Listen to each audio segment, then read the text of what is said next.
Dobrodošli u novi video, novi intervju. Ovdje sam sa Zveri iz Čačka, to jest ovdje studira, ali daj ti nama neke osnovne informacije o tebi, ime, prezime, koje si godište, čime se baviš i tako.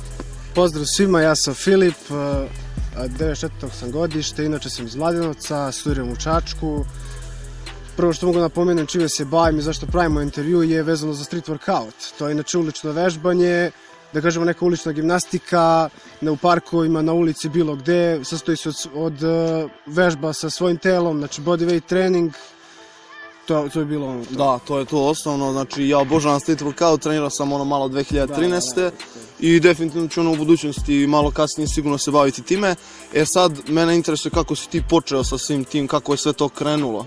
Pa što se tiče toga, inače ja od 7. godine treniram uopšte sa body weight treningom i tim stvarima, ali generalno sa street workoutom i u tome sam 6 godina, znači pre 6 godina sam počeo sa tim.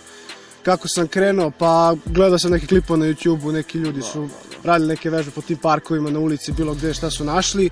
I tako sam počeo, kasnije saznao za neka takmičenja koja su krenula ovdje u Srbiji, kasnije u inostranstvu i eto već dosta dugo se takmičim, oko 5 godina. Da, i ja te pratim neko vreme, tako da znam šta se izvodiš, verovatno sad u pozadini klipa ide tamo svi neki potezi, što ćemo poslije da snimimo. Pa sad tokom tog puta kako si preprek imao nešto, šta se sve dešavalo, neki prelomni periodi kod tebe? Pa šta je jako važno, na primjer, na početku kada uđeš u neku novu priču, bitno je da istraješ u tome, znači bitna je tvoja psiha, znači koliko ćeš ti da budeš u tome i založen za to. Sada dolazi u nekim momentima kad nešto ne možeš da uspješ, dešavaju ti se neki promašaj u treningu, na takmičenjima, znači ne pobeđuješ i tako dalje. Tu trebaš da ostaneš maksimalno pri sebi i da nastaviš dalje.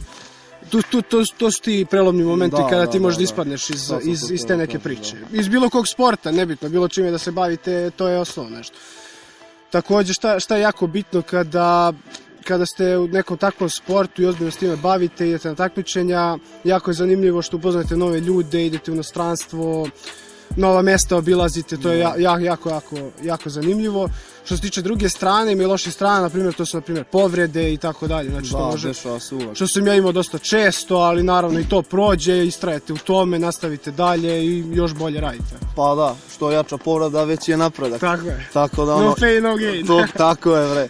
I šta sam još hteo da te pitam, pa za uspehe neki, da podeliš sa nama šta si sve postigao do sada? Pa što se tiče uspeha, išao sam dosta takmičenja po Srbiji ovde, što se tiče Beograd, Valjevo, onda Subotica, onda po inostranstvu sam išao kako se zove, Bugarsku, Makedoniju, Holandija, znači dosta sam ovih zemalja. Da, si osvajao medalje, koliko sam ja video. Imam oko 60 medalja i dosta pehara, sad ne znam tačno, nisam broj. Nisam broj. Imaš dosta, radi se, ne može da se izdvoji na prste sad. To. I sad za kraj šta bi poručio ljudima koji žele da počnu da se bave ili koji se već bave street workoutom, neki onako elementarna stvar? Pa oni koji žele da počnu da se bave ovim, izgleda veoma jednostavno kada gledate nekog drugog da radi, izgleda sa lakoćom, ali kada probate izgleda da je veoma teško, ali nemojte da odustajete, znači samo trud i rezultati će doći.